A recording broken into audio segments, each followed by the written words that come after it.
section 7.5. It is working with radical expressions.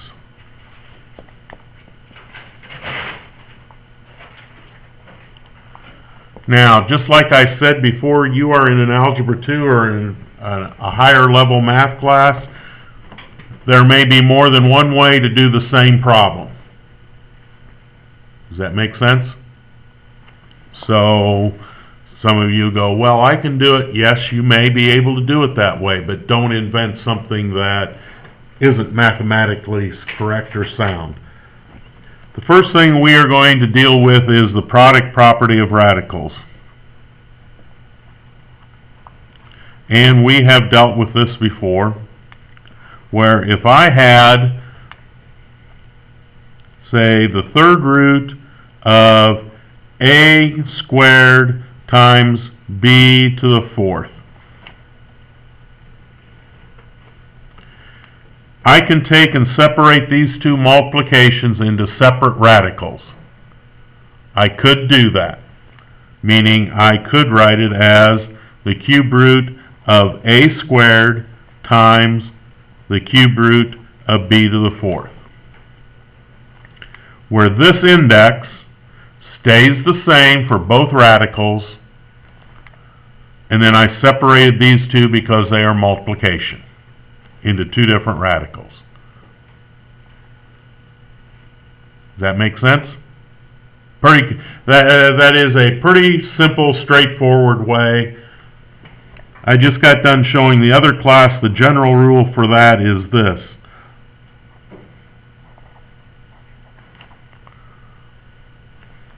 I can separate it into the nth root of a to the x times the nth root of b to the y, using all kinds of letters.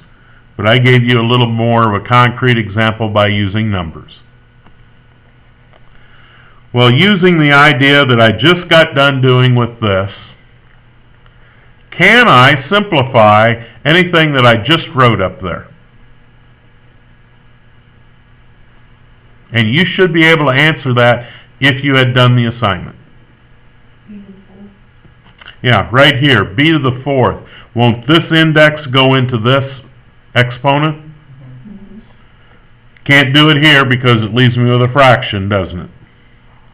So I'd have the third root of a squared times, well, 4 can be divided by 3 one whole time, and I'm left with the third root of b to the first inside, right? That was part of your assignment for today. Correct? Which means now, what's on the outside of this radical? A 1, isn't it? I can multiply it times what's on the outside of this radical. So 1 times b is b. And then recombine these two radicals, because they are both the same index, aren't they? Which gives me a to the second, b to the first. Now on some problems that are just like this, that instead of separating them all the time, it's easier just to do what we did for today. Does 3 go into 2? No. Does 3 go into b to the fourth? Yes. So if I did that the way that we did today, which to me is a whole lot simpler to do, I would have had b, the cube root of a squared, b to the first.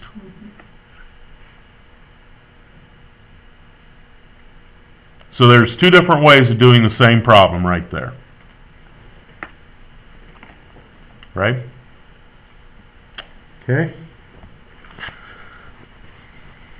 So let's go with another example. 32 x to the 8th, and I want square root of it. What's the index? 2. It's a 2. What do I have to do with the 32?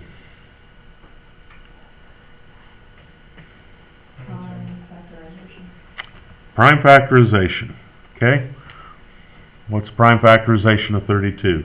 If somebody knows the whole prime factorization off the top of their head, I would like to know it right now.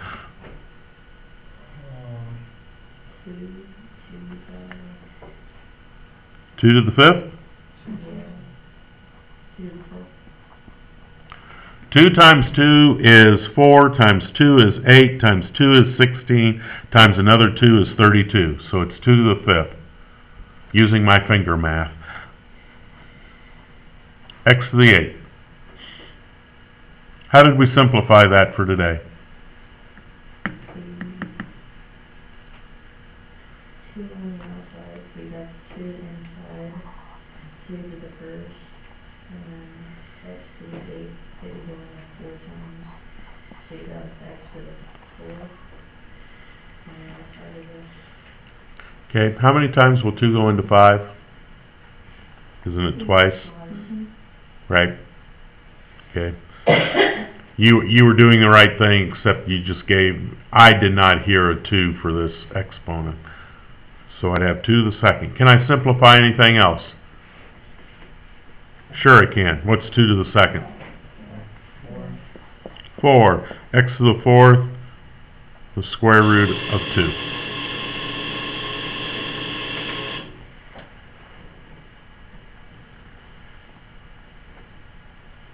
Okay? Another way of doing the same type of problem.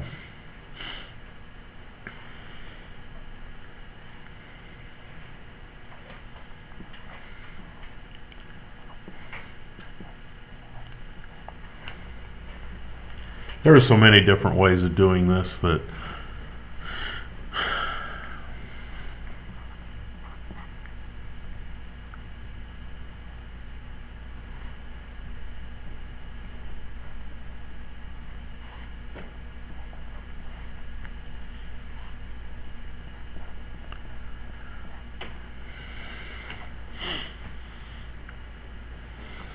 Four squared 16, isn't it? 16 times 2 is 32, so that gives me what I started with here, doesn't it? Now, why write it that way? Because this index and this index are the same, aren't they? That means I'm going to have a 4 outside of here. Which leaves me still with the 2 inside, doesn't it? Why in the world would I write x to the 4th to the 2nd power? Well, isn't x to the 4th, 4 times 2 is 8, isn't it? Why did they write it that way? Because now this index and this exponent agree, don't they? Well, if they agree, then all of this comes to the outside. Gee, doesn't this answer look the same as this answer? Another total way of doing it. Okay? Just another interpretation of it. Which way is more correct? Neither. You can do the problem the same way both ways, right? But it will work.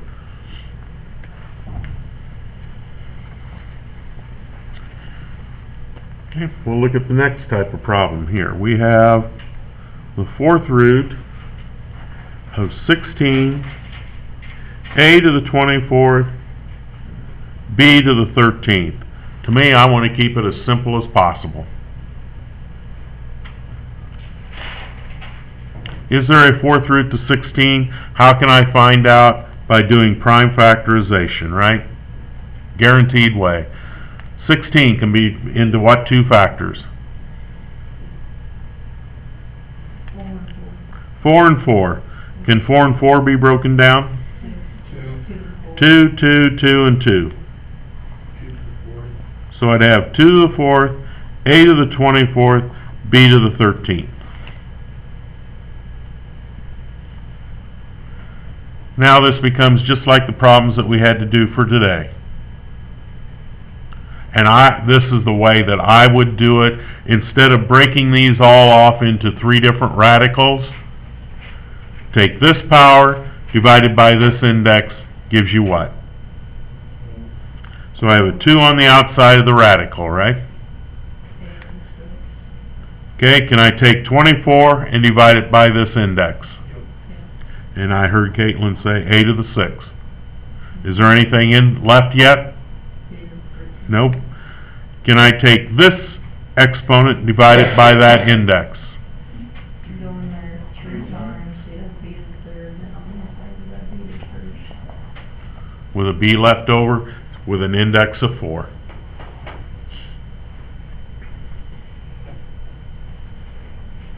Pretty simple and straightforward? Yes, it is.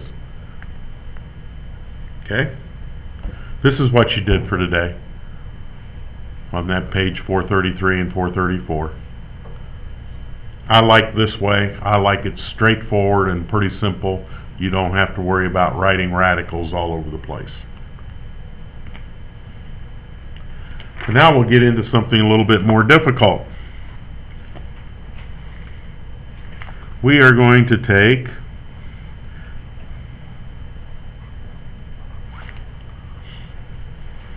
x to the 6th over y to the 7th.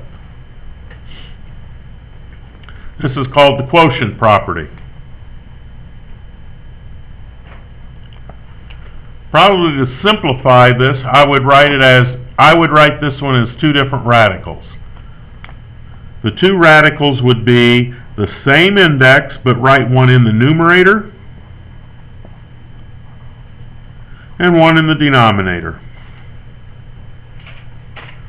So I'd have the square root of x to the 6th over the square root of y to the 7th. Why did I put an index of 2? What's the index here? It's an implied 2 if there's no index at all.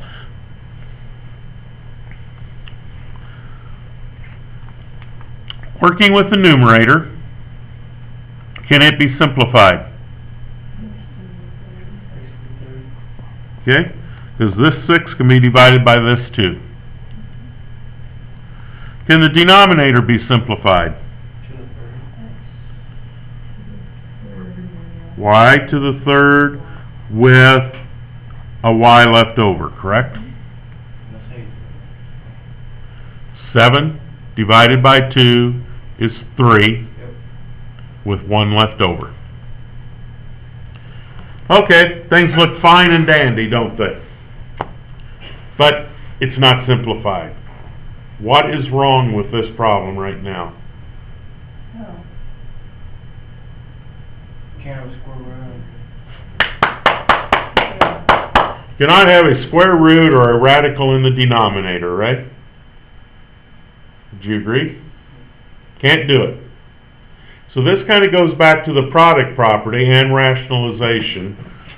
If this has an index of 2 and this has an exponent of 1, what is the smallest that this exponent needs to be in order to divide into 2 or be divided by 2? 2, right? Evenly? So that means I need to multiply both the numerator and the denominator by just a square root of y. Remember doing this? Better. I know, you don't. I'm just proud of Alex for remembering I have to multiply by some type of radical. Congratulations, sir.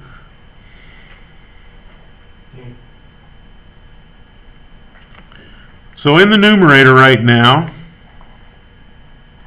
I have this after I multiply, don't I? In the denominator, if I have the square root of y times the square root of y times y is the same as y to the 2nd, isn't it? Because I have to add these exponents because I'm multiplying. So I'd have the square root of y to the 2nd.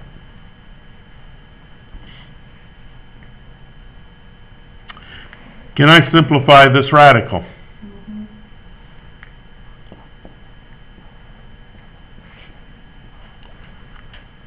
Well, how many times will this index of 2 go into this exponent? Once, with nothing left over, right? So far, so good? Got rid of my radicals. Can I do any more simplification? Sure, can I take y to the third times y? Which, since I'm running out of room down here, we're going to have x to the third, the square root of y, over, well, what's y to the third times y to the first? Y to the third. How about y to the fourth? Because I have to add the exponents. 3 plus 1 gives you 4.